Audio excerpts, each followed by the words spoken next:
En primer lugar, comentarles, durante enero se redujeron un 98% las transferencias discrecionales a provincias.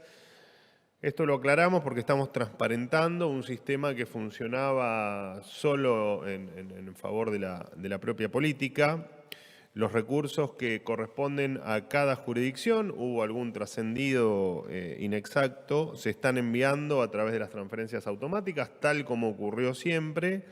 Las discrecionales, las transferencias discrecionales, que son efectivamente las cajas que se han utilizado históricamente para hacer política, esas se han terminado y, bueno, por supuesto, es la decisión del presidente Milei que esto así haya ocurrido o esté ocurriendo, y fue lo que dijo siempre, por supuesto, en campaña y desde el 10 de diciembre que asumió al cargo de presidente de la Nación. Así que se termina la plata para recitales de dudoso financiamiento, para organizaciones sociales que solo buscaban el beneficio de sus representantes, para el empleo militante. Entendemos que si todos estamos haciendo un esfuerzo, especialmente la gente, el que trabaja y el que todos los días la pelea en la Argentina, entendemos que también el esfuerzo tienen que hacer los gobernadores. En cuanto a la gira del presidente, hoy es el último día del presidente Milei en Israel. Hace unas horas visitó el kibutz Nir Oz, donde bueno, ocurrió allí, como todos saben, uno de los atentados más crueles contra Israel. Estuvo acompañado por el presidente de Israel y la primera dama. Más tarde se va a reunir con familiares de las personas secuestradas por la organización terrorista Hamas y, bueno, mañana por la mañana la comitiva estará viajando a Roma. Allí se van a sumar, esto ya lo saben porque tienen la agenda completa, pero allí se sumará el ministro del Interior, Guillermo Francos, la ministra de Capital Humano, Sandra Petovelo, y el secretario de Culto, Francisco Sánchez. Por último, y me abro a preguntas, el Ministerio de Seguridad de la Nación va a restablecer a partir de mañana el reglamento para el empleo de armas de fuego por parte de los miembros de las fuerzas, que la ministra Patricia Bullrich había aprobado en el año 2018 y que fue derogado por la antropóloga Sabina Frederick 10 días después de su asunción.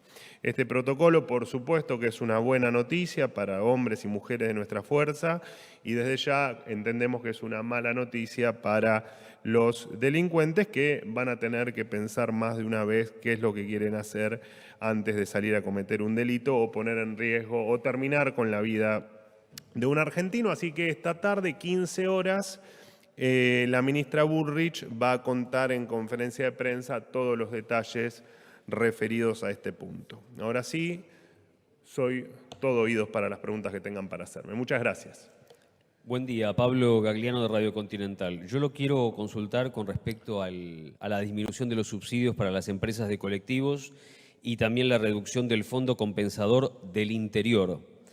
¿De qué manera, en principio, de cuánto es esta reducción? Es una decisión de economía. ¿De qué manera va esto a repercutir en tarifas de colectivos? Si esto se habló con los gobernadores, porque hay muchas empresas que dicen que no pueden pagar el salario de los colectiveros.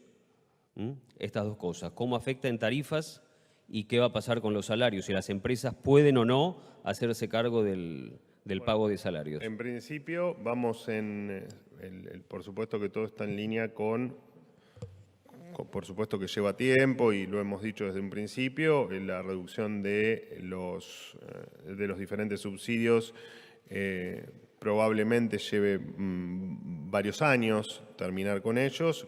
Incluso creo que el ministro Caputo había establecido un cronograma de 1/3 de reducción de subsidios por año. Por supuesto que después la propia coyuntura y cómo se vayan desenvolviendo los hechos irán definiendo un poco mejor ese esquema.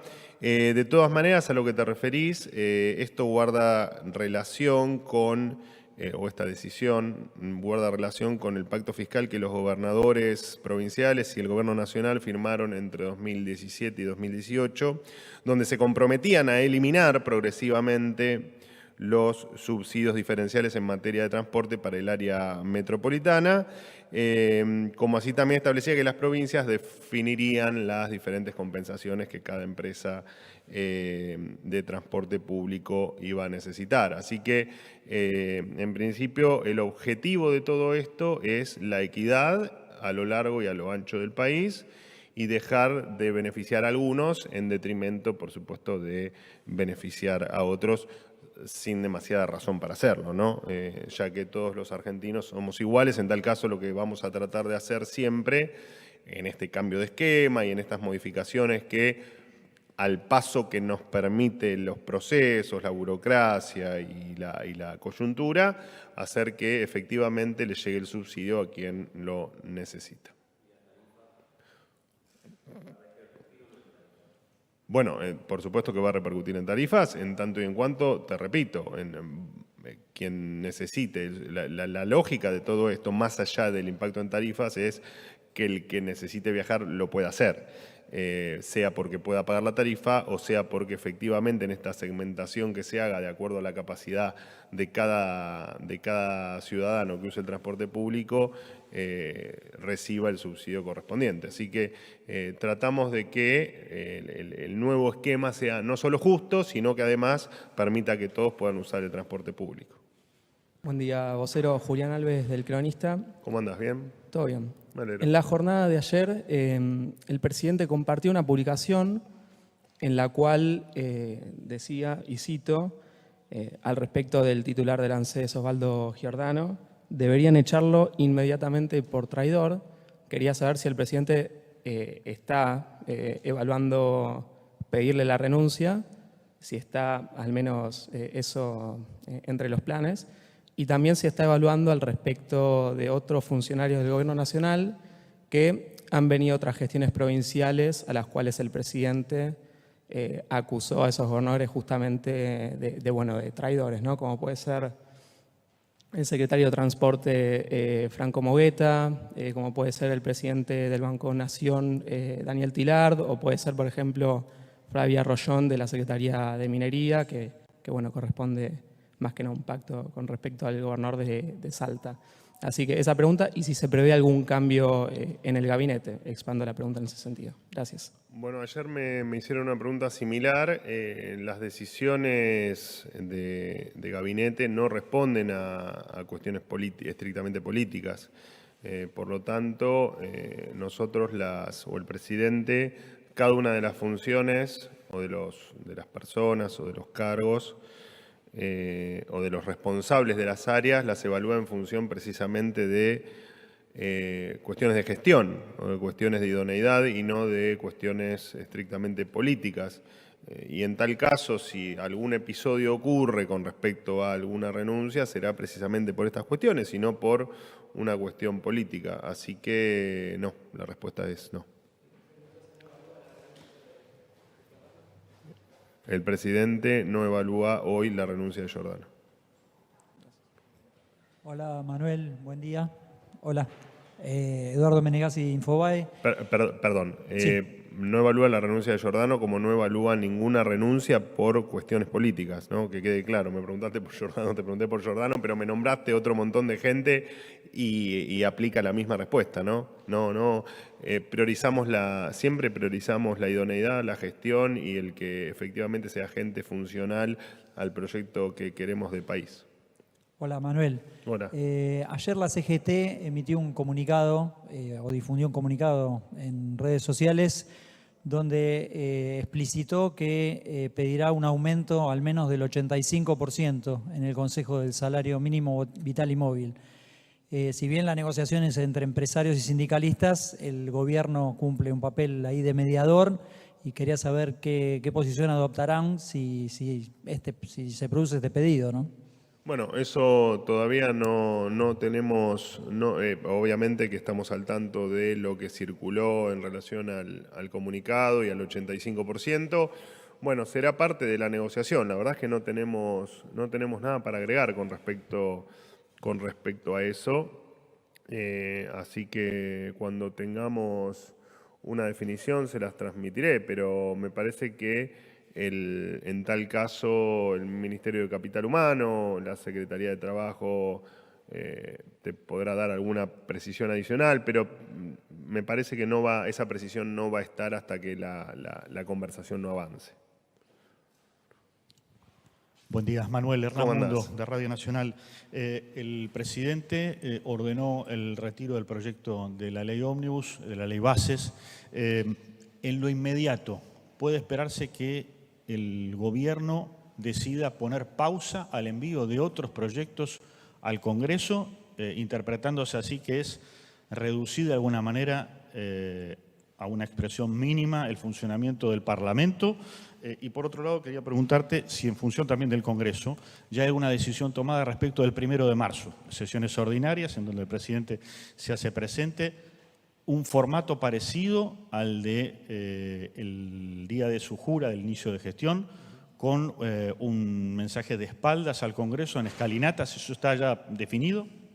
Con respecto a la última pregunta, claramente no hay ninguna definición de cómo va a ser efectivamente la organización, ni el protocolo, ni horarios, ni nada que tenga que ver con ese día. Todavía no hay ninguna definición. Cuando exista, por supuesto, se las voy a transmitir. Lo cierto es que la sensación que dejó el Congreso en general y algunos legisladores en particular es que no hay demasiada intención de promover, colaborar y empujar el cambio que la gente propuso con su voto en noviembre, ¿no? En este 56%, que en definitiva fue o es nuestro mejor plebiscito, ¿no? Hablábamos de plebiscito, de consulta popular. Bueno, me parece que ahí tenemos no hace mucho tiempo tuvimos el mejor plebiscito de lo que se quiere hacer en Argentina. En esta falta de colaboración se evaluará efectivamente qué camino tomar con lo que deseamos, que es la ley bases, que era lo más urgente para nosotros, y con el resto de las cuestiones que tengan que darse tratamiento legislativo. Para todo lo demás tenemos las herramientas constitucionales como para seguir adelante y quedó a la vista de todos que la economía podemos seguir saneando la economía sin necesidad de que haya leyes que tengan que pasar por el Congreso, porque efectivamente sin la ley bases y con el DNU vigente, pero con algún punto observado por la justicia, sin embargo, hemos cumplido con creces los objetivos para enero. Creo que ayer lo conversaba con ustedes, el tema del equilibrio fiscal de enero, del mes de enero, la inflación que vemos con mucho optimismo en las proyecciones privadas, por supuesto, lo que se espera para el resto del año. Así que confiados en que efectivamente podemos seguir con la transformación, seguramente a otro paso y con otro ritmo en algunas cuestiones, claramente. Por eso estaba la ley, por eso nos preocupaba la ley, porque la ley implicaba una Argentina de largo plazo distinta, pero claramente todo, lo dije ayer, todo se va a terminar consumando y todo se va a terminar haciendo realidad. Lo que han cambiado simplemente es parte de esos tiempos que teníamos pensado. Pero el plan económico, que lo nombro mucho porque por supuesto que la pérdida de poder adquisitivo, la inflación, cuestiones de empleo, los salarios bajos y todo lo que venimos relatando, por supuesto que son nuestra principal preocupación, ¿no? Y por suerte, estamos en una parte del camino muy compleja, pero se está cumpliendo con creces a pesar de la negativa de algunas personas de la vieja política que no quieren que esto ocurra. Así que absolutamente confiados y respetando lo que propusimos en campaña. Listo, muchísimas gracias.